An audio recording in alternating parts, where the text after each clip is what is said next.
Falamos de um grande homem da Bíblia, chamado Abraão, Isaac. E agora, nessa outra lição, vamos falar de outro grande homem, um grande vencedor. E pelo mesmo motivo, José. Né? Olha, mesmo vivenciando tantas aflições, José não abriu mão de sua fé e confiança em Deus, que estava com ele a todo momento. Todas as adversidades enfrentadas contribuíram para o cumprimento do seu plano, mesmo na luta. Então, as adversidades, como diz a lição, geram oportunidades. José foi um moço, começou jovenzinho, né? Passou por muita luta, muitas dificuldades. E era um plano de Deus, na verdade, as coisas que aconteceram com José. Só a igreja que é uma coisa que acontece que a gente não sabe. José teve sonhos, José teve indicação da parte de Deus, mas José nunca entenderia. Não é que era impossível para José entender aquilo que os irmãos estavam fazendo com ele e ele saber que aquele era um plano de Deus. Era impossível. Humanamente falando, não tem como se compreender isso, né? E muitas vezes nós entramos em situações que verdadeiramente a gente não entende, a gente não sabe. Por que está acontecendo aquilo ali? Pensa que todo mundo voltou-se contra nós. Mas é aquilo que eu lhe digo. Se a mão de Deus está sobre a sua vida, vá em frente. Não desista, porque Deus sabe por que ele está levando. Vamos ver, através de José, por que foi que ele permitiu que acontecesse tanta coisa ruim na vida de José. Então, a inveja dos irmãos de José. O que dizer da fidelidade e da exímia postura comportamental de José?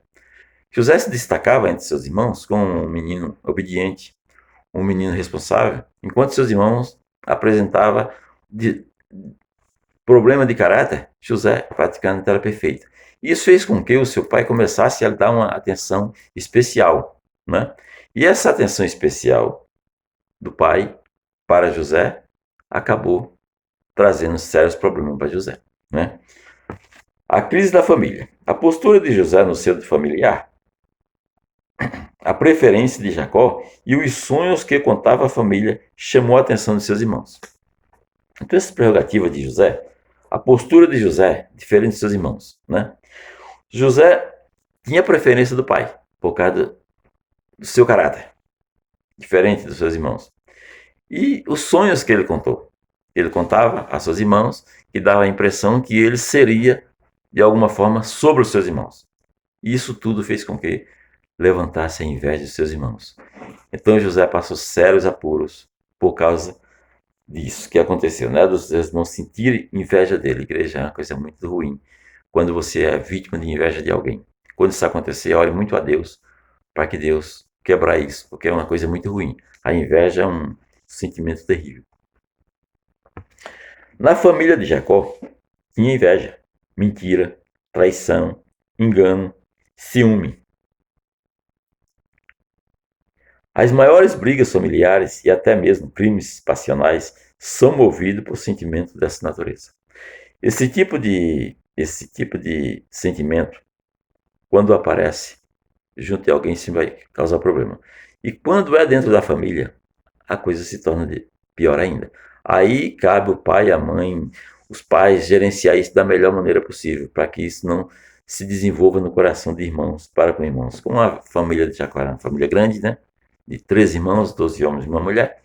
Então, quando começou a gerar isso, esse tipo de acontecimento, de sentimento no coração dos irmãos, aí começou a nascer coisas ruins no coração dos irmãos e o desejo de vingança, porque a inveja, esse tipo de sentimento, acaba gerando a vingança. E a vingança, a gente sabe que não vem de Deus, né? A vingança vem do inimigo e quando ela é posta em prática, alguém vai se prejudicar seriamente, né? Tanto se prejudica a vítima como aquele que pratica a vingança, porque foi contra o Criador. 2. A inveja pode aparecer numa família quando os pais dão preferência a um de seus filhos. Jacó provocou esse sentimento em uma família, demonstrando preferência por José.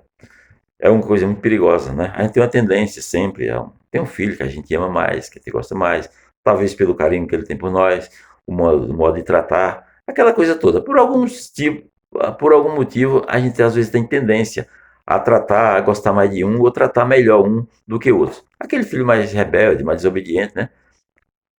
É difícil. Só a igreja que os filhos, ele observa os pais muito bem. Desde pequeno, eles observam. E se ele perceber que alguma coisa, que algum tipo de sentimento do pai ou da mãe está sendo voltado mais para aquele ou aquela, então vai gerar no coração dele a inveja. E isso vai causar um problema por toda a vida, a não ser que seja respondido ou resolvido da melhor maneira possível pelo pai e pela mãe, né? Então a gente como pai precisa ter muito cuidado com isso para quem tem mais de um filho, não é para que não gere esse tipo de sentimento no coração de ninguém. Muitos tentarão, então isso aconteceu na vida de José, né? Esse tipo de sentimento. Então a inveja culminou em aversão, né? Contrariedade a José por parte dos seus irmãos. O invejoso possui um sentimento egocêntrico, né? Virado para si mesmo, pois só ele se sente bem, pois ele só se sente bem quando é o centro das atenções. Então acontece muito isso. Quando o filho ele se sente um pouco rejeitado, porque o pai ou a mãe sente mais prazer em estar com o outro, ele se torna um egocêntrico, ele começa a puxar as atenções para ele. E se essa atenção não vier, ele responde com a maneira rebeldia, com briga, com todo tipo de sentimento ruim pode ficar começando a nascer e a ser cultivado no coração daquela criança, tanto homem como mulher. Então o pai e a mãe precisam ter muito cuidado com isso, para que não permitir que esse tipo de sentimento nasça no coração dos seus filhos, né? E quando ele começa a querer chamar muito a atenção, preste atenção porque tem alguma coisa errada. Alguma coisa pode estar acontecendo que ele está querendo dar atenção para si. Isso significa que ele está se sentindo rejeitado, né? Por isso que ele quer atrair a atenção para si. Seus adversários iam tentar fazer você parar, né? Porque se vir adversário, vai começar ali tentar prejudicar. Não é novidade que quando uma pessoa busca aprofundar seu relacionamento com Deus e desfruta das bênçãos, surge a possibilidade de ser alvo de inveja. Isso não só acontece na igreja, não, igreja. Não é no lar, não. Isso pode acontecer na igreja. No trabalho acontece muito isso, quando alguém começa a se destacar e chama a atenção da chefia para ele, né? Começa a levantar sempre um invejoso que talvez não tenha a capacidade, não tenha que é a que ele tem, e ele começa a querer prejudicar de alguma maneira. O inimigo é dessa forma. E quando você começa também a se aproximar muito do Senhor, você busca o Senhor, tem um objetivo para fazer, e o inimigo vê, ele vai tentar lhe parar. Ele vai levantar todo tipo de sentimento ruim no coração de alguém para ir contra você. Então, quando a gente se aproxima de Deus, até se fala muitas vezes que a gente começa, parece que quanto mais ora, mais aparece problema, mas não é. É quando a gente busca mais a Deus, o inimigo ele começa a tentar nos prejudicar. Ele fez isso com Jesus. Quando Jesus foi lá para o deserto, que começou a jejuar para iniciar o seu ministério, o que aconteceu? O inimigo ficou o tempo todo lá procurando tirar Jesus do seu propósito, né? Ou fazê-lo mudar o propósito que tinha sido escrito pelo Pai, que é muito perigoso também. Às vezes a gente está fazendo a obra, o que deve ser feito, mas está um pouco fora do propósito que Deus está querendo na nossa vida. Precisamos saber sempre do Senhor qual é verdadeiramente o propósito de Deus para fazermos essa ou aquela obra, para depois não ficar, né, trabalhando em vão.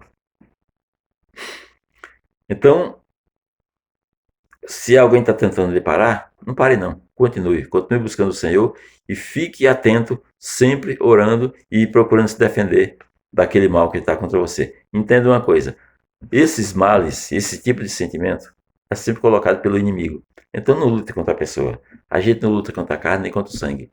A gente luta contra as hostes espirituais do maligno, né? E ele atua como? Através das pessoas. 2. A traição dos irmãos de José. A história de José encanta muitos por causa da sua entrega total ao Senhor, verdadeiramente, né? A gente lendo a história de José, a gente fica impressionado da fé de José e da sua obediência a Deus. Vimos que o relacionamento de José, entre José e Jacó, seu pai, incomodava seus irmãos. Diante disso, José recebeu um duro golpe. Foi tirado do seu seio familiar. Né? A gente sabe o que aconteceu com José e como ele foi tirado. O maior castigo para José foi ser tirado, jovenzinho ainda, adolescente, do seio familiar para ser escravo numa nação estrangeira. Vimos que o relacionamento entre... Já li, desculpa. Primeira crise de quem amava. A primeira crise, afastar de quem amava. A primeira crise de José. A palavra traição pode ser definida como deslealdade, desapontamento, infidelidade, né? Porque os irmãos traíram a ele.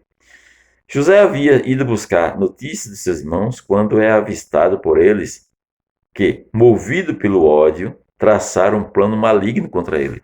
Os irmãos dele já estavam tão adiantado no coração dos irmãos de José, aquela inveja, que já tinha se tornado em ódio. Então eles estavam procurando um motivo para se livrar de José, de qualquer forma. E para isso, poderia levar até a morte. Mesmo que José morresse, mas o ódio dele estava acima de qualquer coisa. Fica cego, o ódio cega e tira a inteligência do homem, né? Ele para de raciocinar se ele se deixar levar por esse sentimento maligno chamado ódio.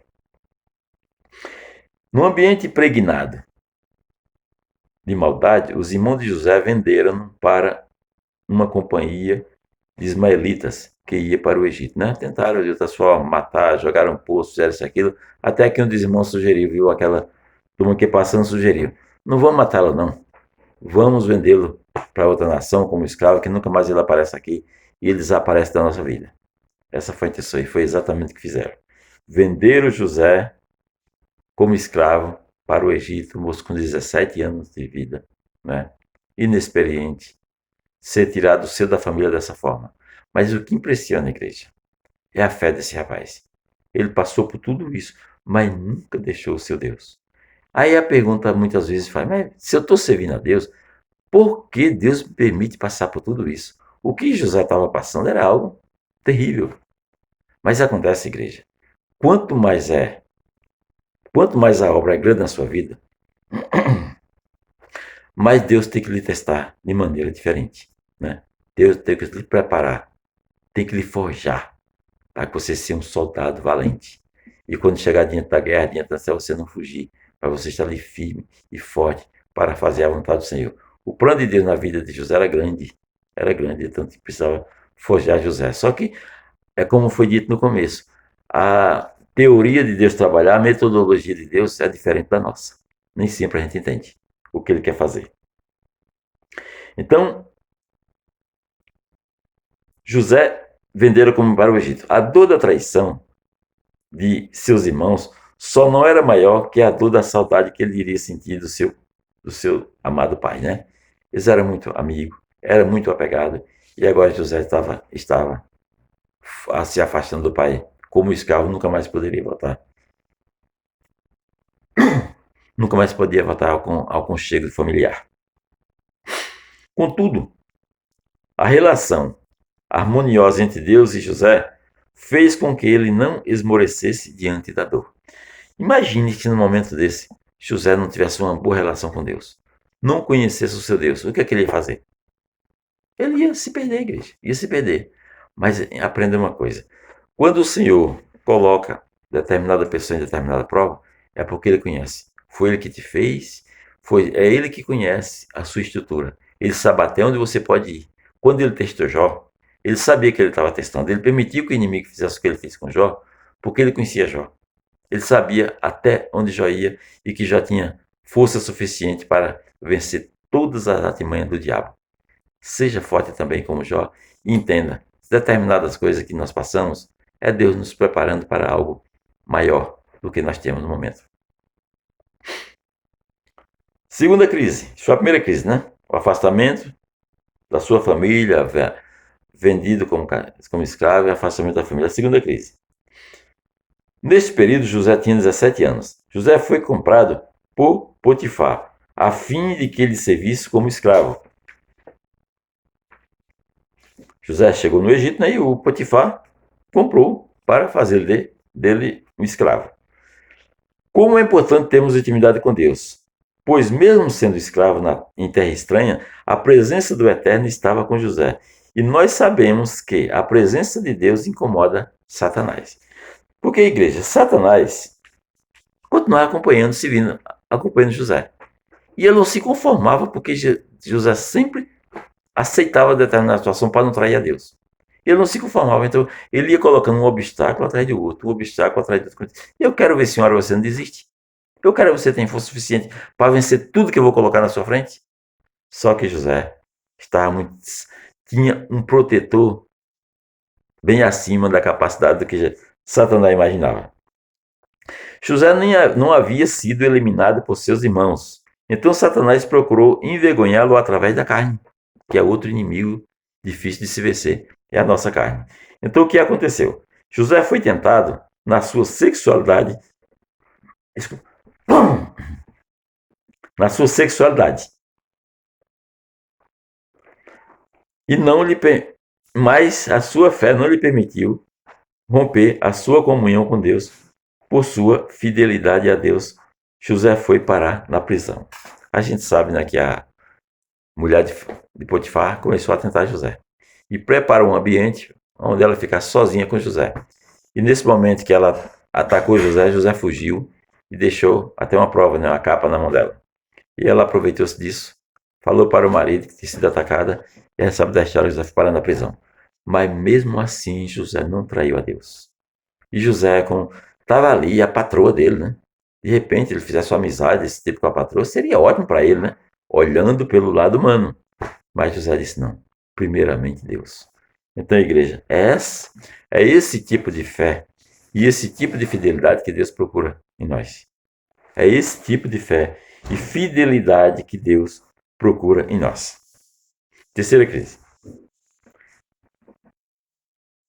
Cabe enfatizar aqui que José foi traído por seus irmãos, caluniado pela mulher de Potifar, condenado à prisão e esquecido por todos.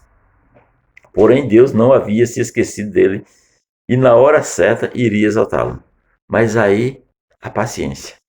A gente sabe que José entrou ali com 17 anos, alguma coisa na prisão, e foi sair com 30. 13 anos de prisão, igreja. Será que José percebia, quando estava servindo a Deus, e percebia que Deus estava na vida dele, porque tudo que ele fazia prosperava. Mas não é fácil. Mas será que é isso que Deus queria? Ser escravo e viver na prisão? José podia fazer essa pergunta, né? Mas Deus continuava trabalhando na vida de José. É uma questão de você crer e de você confiar. E aguardar o momento de Deus. 3. Fé em meio às injustiças. José tinha a presença de Deus sobre sua vida. Observamos isto nas revelações do Espírito Santo ao longo de sua trajetória através de sonhos mostrando que havia projetado para José no futuro, né? Ali na prisão, José interpretou os sonhos dos dois prisioneiros, né?